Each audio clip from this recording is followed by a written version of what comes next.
Hey, what is going on, everyone? This is Mohammed, your personal PMP coach from Certified with Ease, coming back to you guys with another fresh batch of questions that we're going to solve together. Before we jump into these questions, remember, we have a special training exclusively on my website right over here. Just click on the link. It's the framework we use to help thousands of students get certified up to this date. And we're presenting it to you.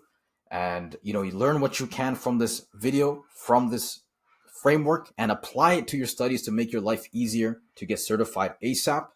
And remember, you also have a chance to book an appointment with us to not only discover our program and enroll if you're a good fit, but to get a custom game plan so you know exactly what to do from week 1, 2, 3, and 4. Okay? That is going to be in the description and in the comment section. So please take a look at it. And we are going to start with question number 1. Okay, so remember our 3 steps to solving any problem, something that I've been just drilling into every single video, and something that we focus in on with our course as well. Problem statement, frame it, understand the problem from the situation. Number 2, eliminate the answers that contradict our principles, which are on our left-hand side. And number 3, choose the best answer that solves the core problem. Okay, so we have a question over here. A project to implement a new IT help desk system is halfway complete. The sponsor is pushing for faster delivery, while end users complain that the system training is too limited and they feel unprepared. The team is caught between pressure to finish the risk of deploying a tool and that no one will use effectively. What should the PM do next? Okay, so really interesting. You have a situation now where the end users, basically, your customers, for example, they feel that it's too limited. They're not getting enough out of, let's say, the MVP, the minimum viable product. And the sponsor at the same time is pushing for faster delivery. So things are not going well. Things are not done. Things are not complete, or things are not adequately complete, but the sponsor is pushing it. Okay. What should we do? That's a problem statement. A, adjust the delivery timeline to accommodate additional training needs. Okay. There's 2 problems with this.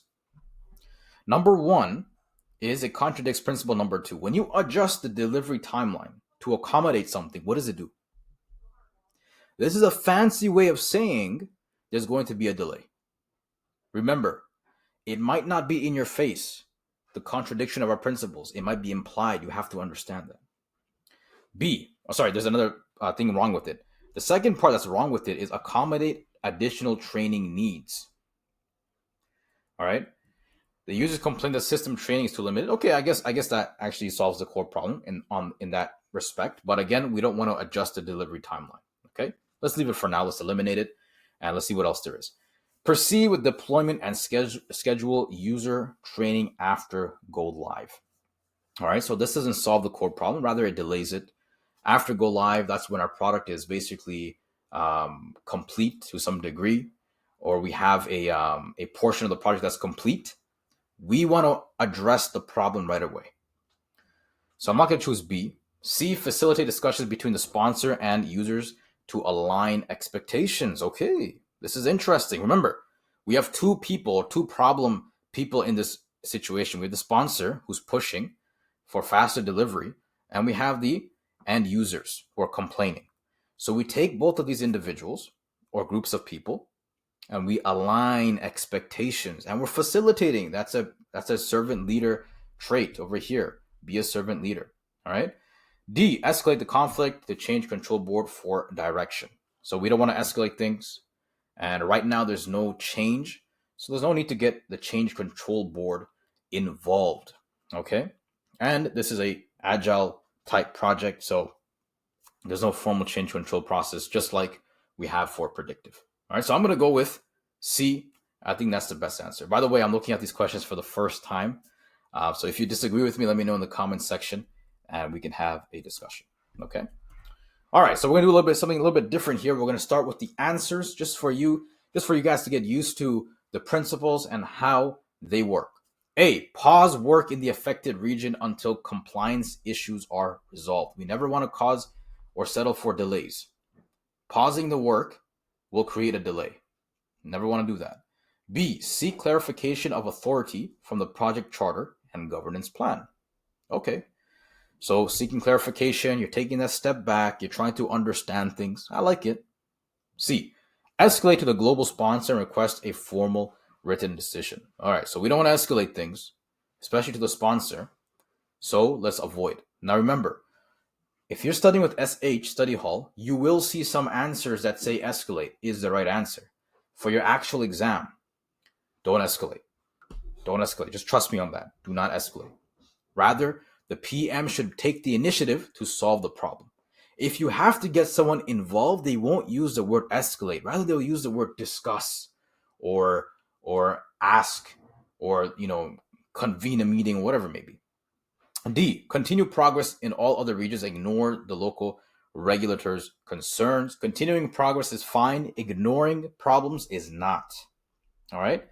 So just from eliminating the answers, I think B is the right answer, but let's look at the question now. During an international engineering project, a safety inspection reveals potential non-compliance in one region.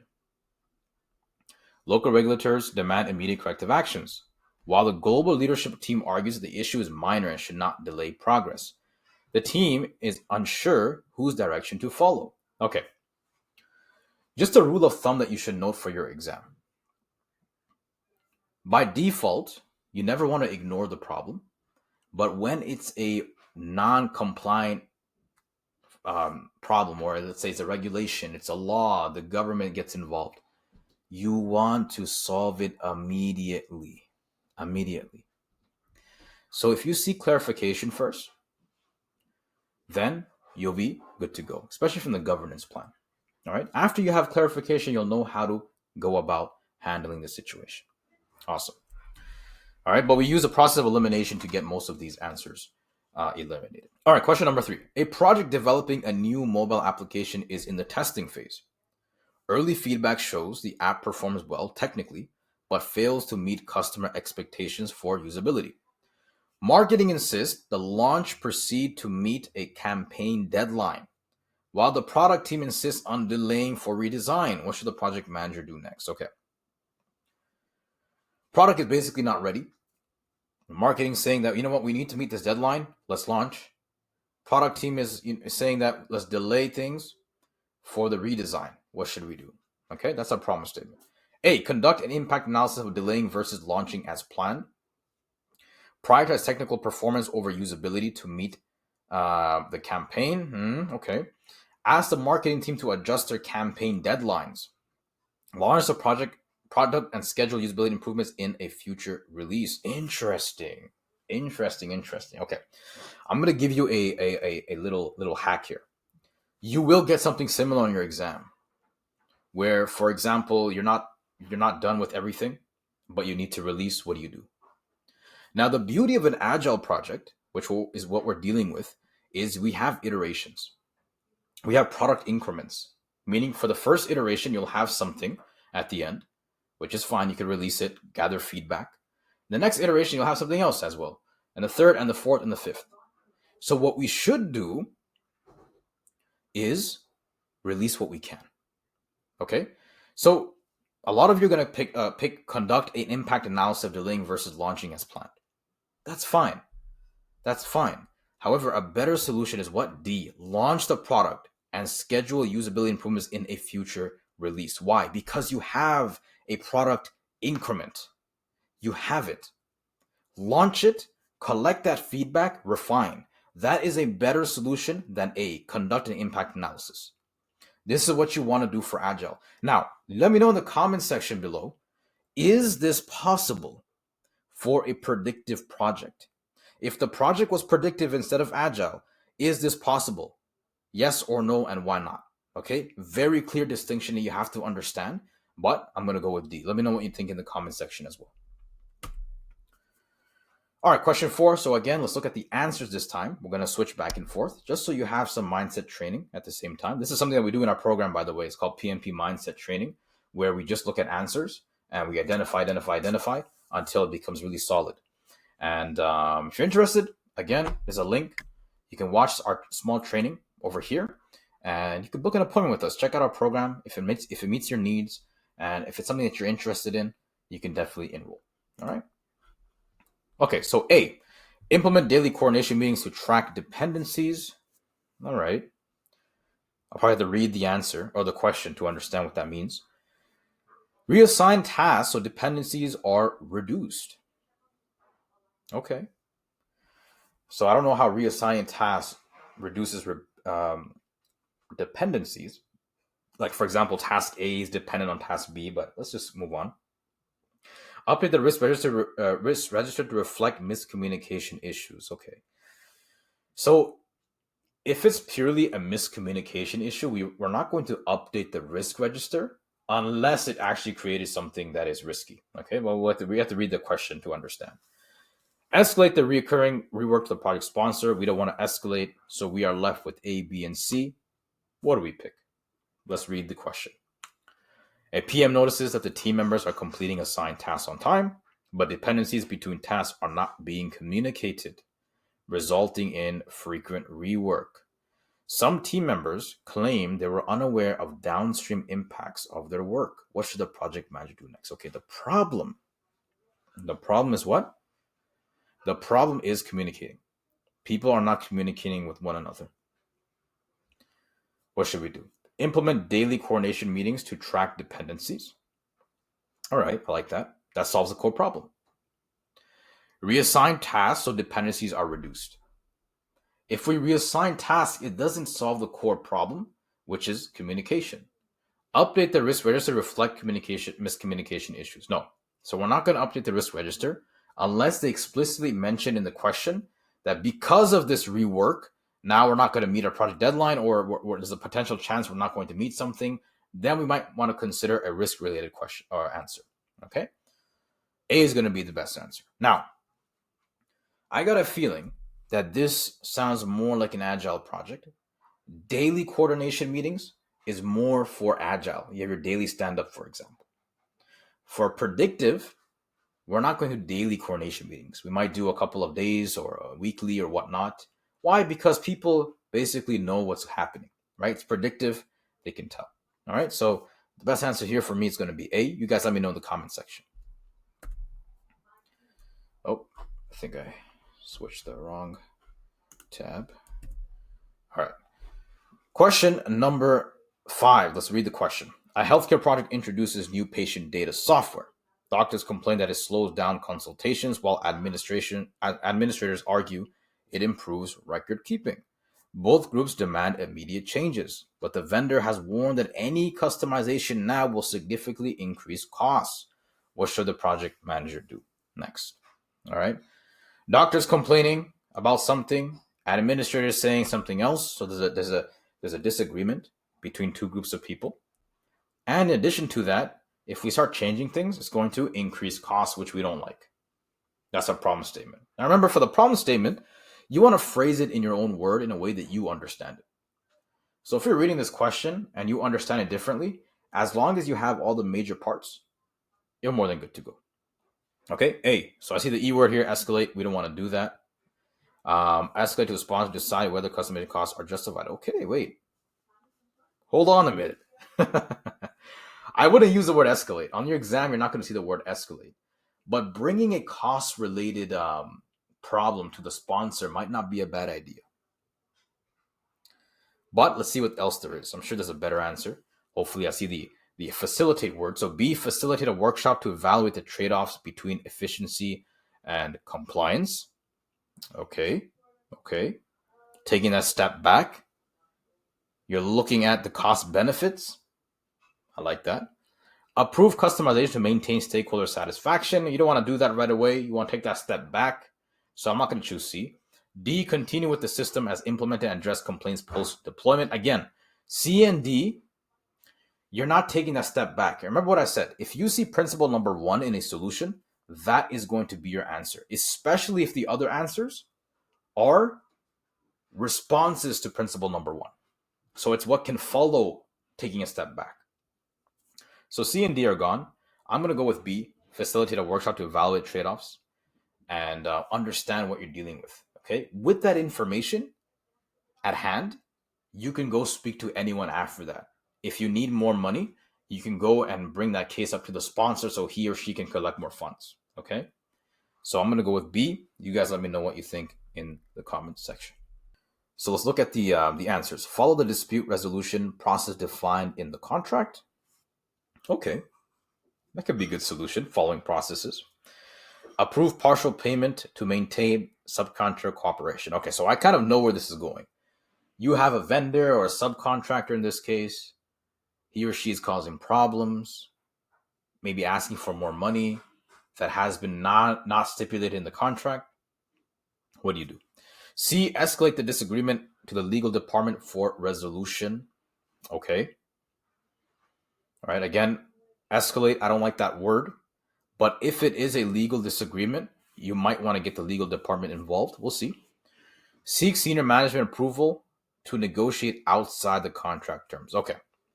So when you have a contract, especially when you're working on a very expensive, costly project, you want to follow that contract to the T, because if you start straying outside, there's going to be more complications, might be legal matters. So let's read this question and try to understand what's going on. A construction project is progressing smoothly until a subcontractor files a formal claim stating they are owed additional payments due to unexpected ground conditions. The sponsor asks the PM to settle quickly to avoid further delays, while procurement advises following strict contract dispute procedures. What should the project manager do next? Anyone that tells you a solution, anyone that tells you, or any answer that says, yeah, we're tight on time, but just skip that process so we can just finish on time. Not the answer. We might do it in our workplaces, but when it comes to the PMI, not the answer. The PMI likes to focus on processes, whatever's in the contract. Obviously, that's what we should do. But I'm just letting you guys know. A lot of people, they take their own skills at their workplace and they start applying it, their own experience. That's not what you want. Okay? So the best thing here is going to be what? Is going to be A. Anytime you have a contract, you're going to follow that contract. That's it. You have a contract, follow it. You have a contract, follow it. Even if it is negative, or even if it's non-beneficial to you as a project manager, you need to follow it, because if not, you can get sued, you can get in trouble. Okay, so A is going to be the answer. Just remember that. All right, number 7. Midway through an Agile project, the team velocity suddenly drops. So what is team velocity? Let me know in the comment section if you made it this far. We explained it in a previous video, but let me know. Developers explain that frequent urgent requests from an external stakeholder are pulling them away from sprint commitments. Product owner feels powerless to stop these interruptions. What should the project manager do?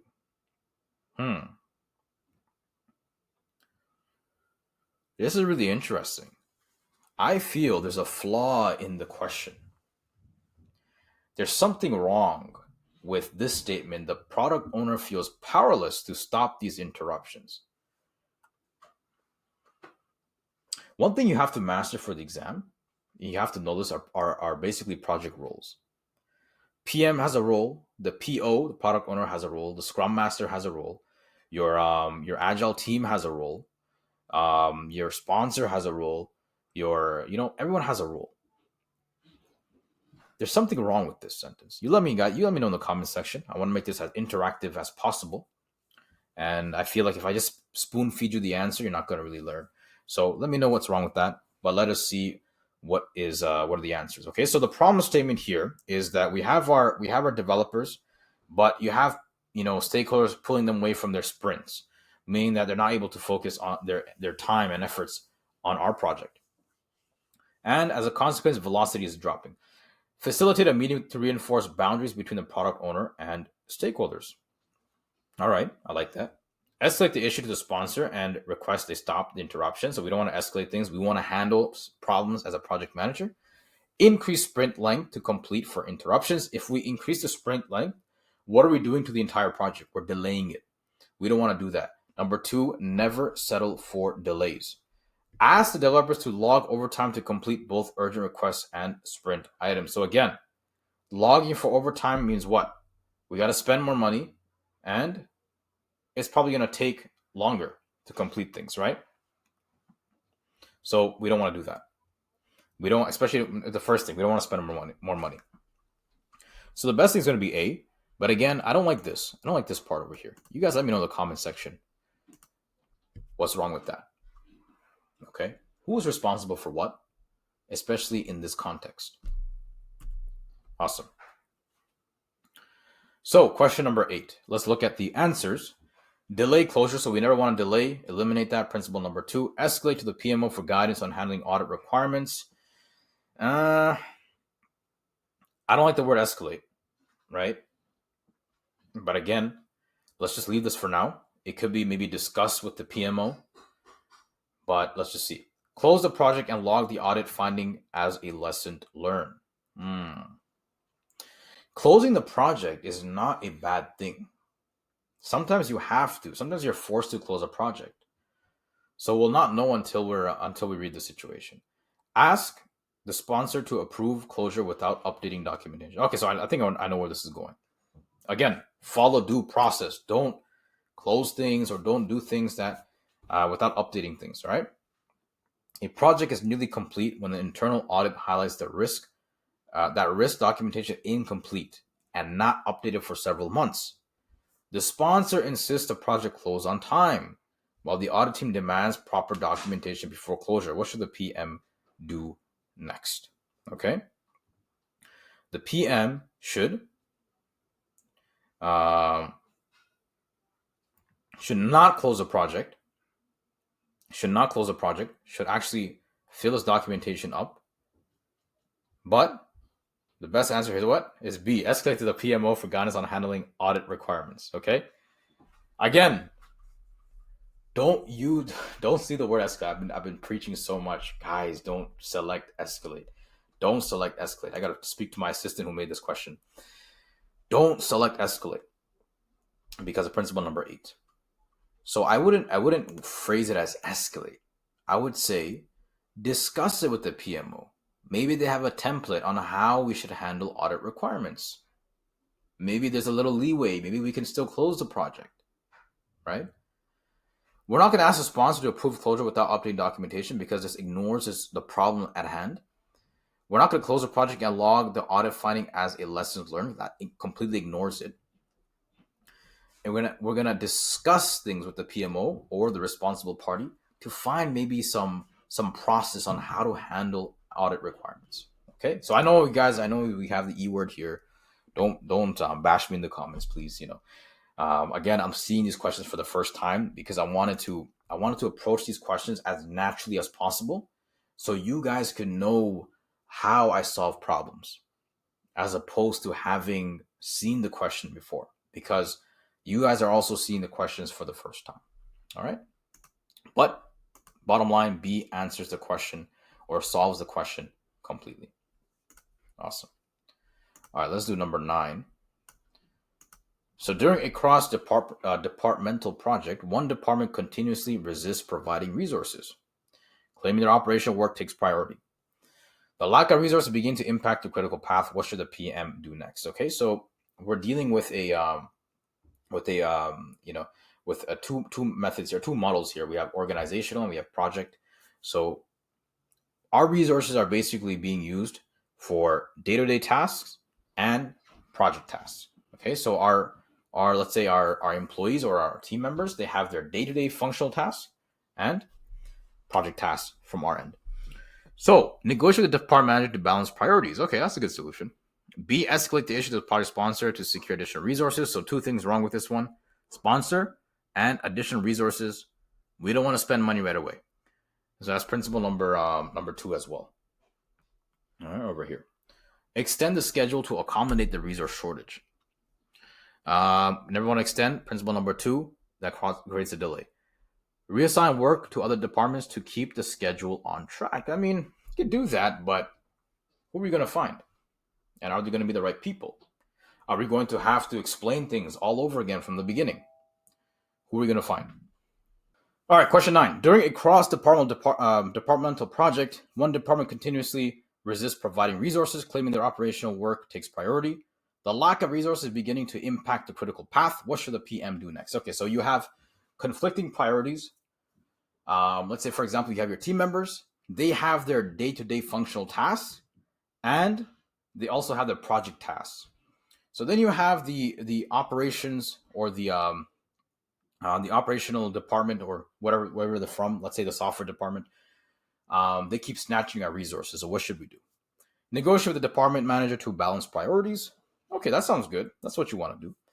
Escalate the issue, so we don't want to escalate, nor do we want to secure additional resources right away. This is not an issue, a problem where we need to do that. Okay? Extend the schedule to accommodate the resource shortage. Again, never settle for a delay. This principle, by the way, guys, is something that you're going to see very, very often. Number one is principle number one. And by the way, if you're wondering what this is our course. Again, book that appointment, get your custom game plan, and you'll be able to take a look at our course. And before I begin, I want to thank you from the bottom of my heart. You guys helped me grow this channel so much, and I really believe that this course is what is going to make that difference. That's why I keep pushing it, because I know where your gaps are. I know it. I just want to show it to you through our course. But anyways, so principle number 2 is something that you're going to see very, very often. Okay. Reassign work to other departments to keep the schedule on track. I mean, you can't really do that. Other departments, you might have to retrain them. You might have to re-explain everything to them. It's going to cause a delay. The best answer is going to be speak to them. Let's negotiate priorities. Let's find a solution. All right. Okay, last question of the day. Question number 10. A project is being delivered under a fixed price contract. The vendor notifies the project manager that unexpected costs have arisen and requests additional payment. Okay, so we have a fixed price contract, but then we have unexpected costs that are increasing the fixed price contract. The sponsor is frustrated and asks the PM to resolve it quickly. What should the PM do next? All right. Review the terms of the contract and enforce agreed upon conditions. So remember what I said. When you have a contract, you follow that contract to the T. You do not break that contract. You don't move right from it or left. You don't stray away from it. You follow that contract. A is going to be my answer for now. You have review, taking that step back. You're understanding the situation at hand, and you're sticking to the contract. B, approve partial payment to maintain vendor cooperation. Nope. I want to review the contract first. If I am correct, if this is a fixed price contract, why am I paying you more? Escalate the issue directly to the steering committee. Why to the steering committee?